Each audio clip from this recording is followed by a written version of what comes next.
Hello everyone and welcome to this exciting session on chemical bonding and molecular structure. Today, we are diving deep into the fascinating concept of resonance.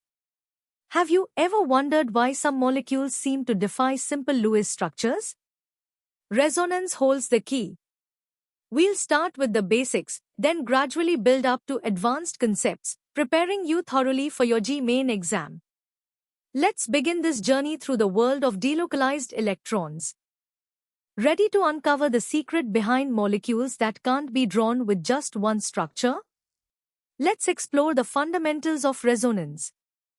Resonance is a fundamental concept in chemistry.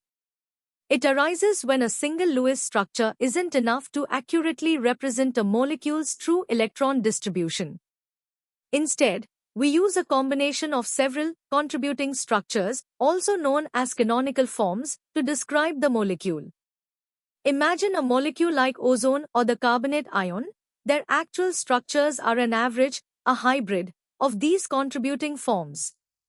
This concept helps us understand why certain bonds have intermediate lengths and why molecules are more stable than expected.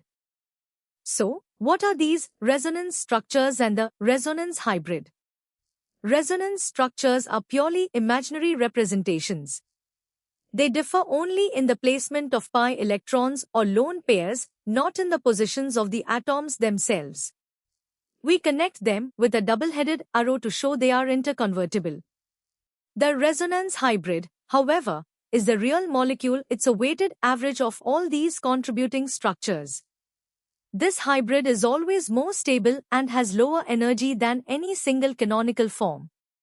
For resonance to occur, a molecule must have conjugation, meaning alternating single and multiple bonds, or a multiple bond adjacent to a lone pair or an empty orbital. Now that you've grasped the basics, let's test your understanding with these practice questions. Take a moment to think about each one and apply what you've learned about identifying resonance and drawing simple structures. Good luck! Let's deepen our understanding of resonance. We'll now look at the specific rules for drawing these structures and how to determine their stability. To correctly draw resonance structures, we must follow a few crucial rules. Firstly, all contributing structures must be valid Lewis structures, adhering to octet rules where possible. Secondly, only electrons, specifically pi electrons in double or triple bonds, and non-bonding lone pairs can be moved. The atoms themselves must remain in the same positions. Thirdly, the total number of unpaired electrons must be consistent across all structures. Finally, for effective resonance, all participating atoms should ideally lie in the same plane to allow for proper orbital overlap. And remember, structures with similar energies contribute more significantly to the overall hybrid. Not all resonance structures are created equal. Some contribute more to the resonance hybrid than others. The most stable structures are those with the maximum number of covalent bonds, as bonds mean stability. Structures where all atoms have complete octets are also highly favored. Minimizing charge separation and ensuring negative charges reside on more electronegative atoms, while positive charges are on less electronegative atoms, also increases stability. Avoiding adjacent atoms with like charges is another key principle. By applying these rules, we can identify the major contributors that best represent the molecule's true electron distribution. The concept of resonance brings significant stability to molecules, quantified as resonance energy. This energy is the difference between the actual energy of the resonance hybrid and the energy of the most stable contributing structure. A higher resonance energy indicates greater stability. Resonance also profoundly impacts molecular properties. For example, it leads to intermediate bond lengths, where bonds are neither purely single nor purely double. It can also influence a molecule's dipole moment and, crucially, its chemical reactivity by stabilizing reaction intermediates, thereby affecting reaction pathways and rates. Consider the carboxylate ion, where the negative charge is delocalized over two oxygen atoms, making it highly stable. Time to apply these advanced rules and concepts. These questions will challenge you to draw more complex resonance structures, evaluate their stability, and relate resonance to molecular properties like bond lengths and energy. Work through them carefully. Now, let's elevate our understanding of resonance even further, connecting it to concepts like aromaticity and its far-reaching applications in organic chemistry. Resonance is intimately linked with aromaticity, a special property that bestows exceptional stability upon cyclic, planar molecules. For a molecule to be aromatic, it must possess a continuous ring of delocalized pi electrons, following Huckel's rule of 4n plus 2 pi electrons. Resonance is the underlying mechanism that enables this continuous delocalization, allowing the pi electrons to flow freely around the ring system. Benzene, with its 6 pi electrons, is the quintessential example, exhibiting remarkable stability and unique reactivity due to its aromatic character. Similarly, the cyclopentadienyl anion, also with 6 pi electrons, achieves aromatic stability through resonance. Conjugation, the basis of resonance, can manifest in different forms.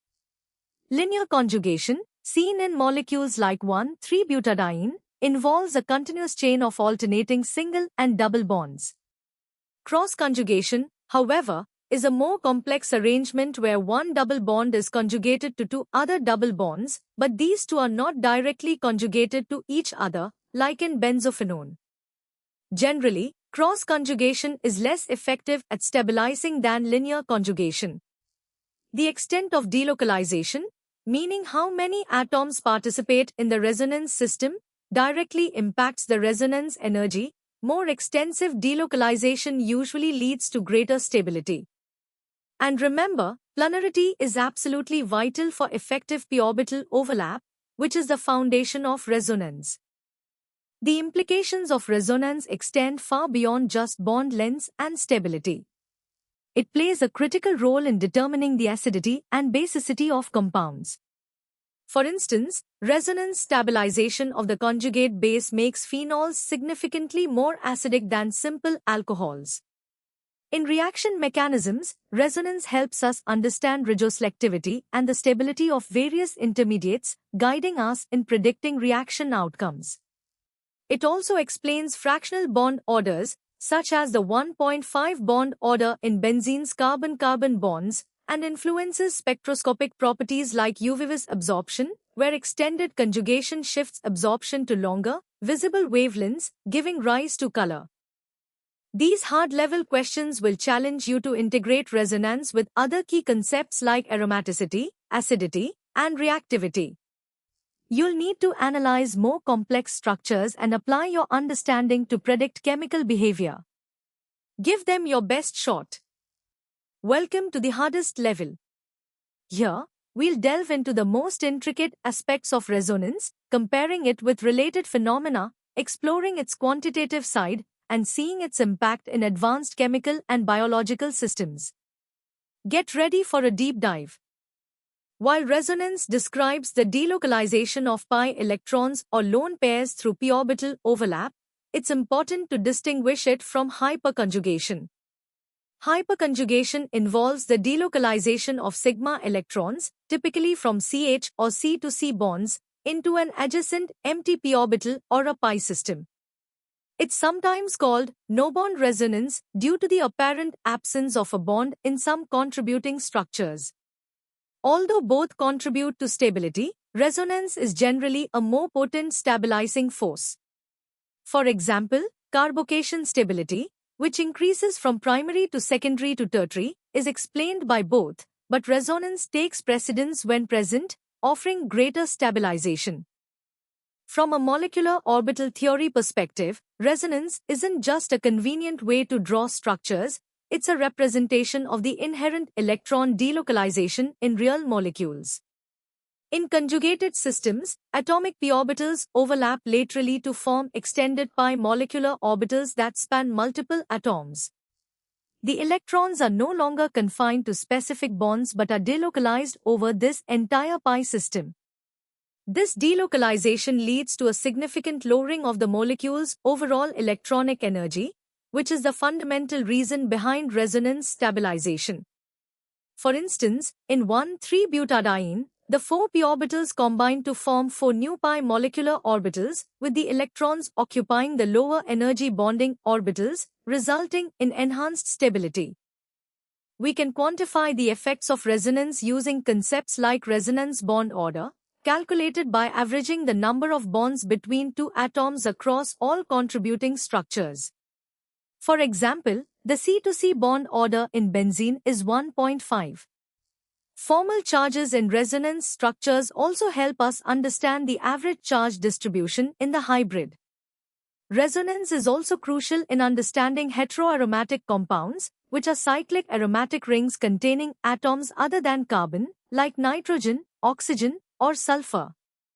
The lone pairs on these heteroatoms can participate in the aromatic pi system, influencing the compound's aromaticity and reactivity. Consider the contrasting roles of nitrogen's lone pair in pyrrole, where it's part of the aromatic system, versus pyridine, where it's in an sp superscript 2 orbital and not part of the aromaticity, leading to vastly different basicities. Resonance is ubiquitous in complex chemical and biological systems. It plays a critical role in stabilizing reactive intermediates like carbocations, carbanions, and free radicals, thereby influencing reaction pathways and product selectivity. In biological molecules, the peptide bond, which links amino acids in proteins, exhibits partial double bond character due to resonance. This restricts rotation around the C-N bond, which is fundamental to defining protein structure and function. Similarly, the aromaticity and extensive resonance in the purine and pyrimidine bases of DNA and RNA are vital for the stability and integrity of our genetic material. Even the colors of many pigments and dyes are a direct result of extended conjugated systems with high resonance energy, allowing them to absorb specific wavelengths of visible light. These first 5 questions will truly test your understanding of the most advanced aspects of resonance. You'll need to apply principles of hyperconjugation, molecular orbital theory, and quantitative analysis to solve them. Take your time, think critically, and justify your answers thoroughly. And now for the final set of 5 questions. These challenges will push you to connect resonance to complex biological systems, advanced reaction mechanisms, and the subtle differences in chemical properties. Master these, and you'll have a profound grasp of resonance. Best of luck! Congratulations on completing this in-depth journey through resonance. We've covered everything from basic definitions to advanced applications and theoretical insights, equipping you with the knowledge needed for G-Main and beyond. To continue your learning and explore more such topics, visit synapse.omaps.in. Don't forget to like this video, share it with your friends, and subscribe to our channel for more exciting educational content. Keep learning, keep growing.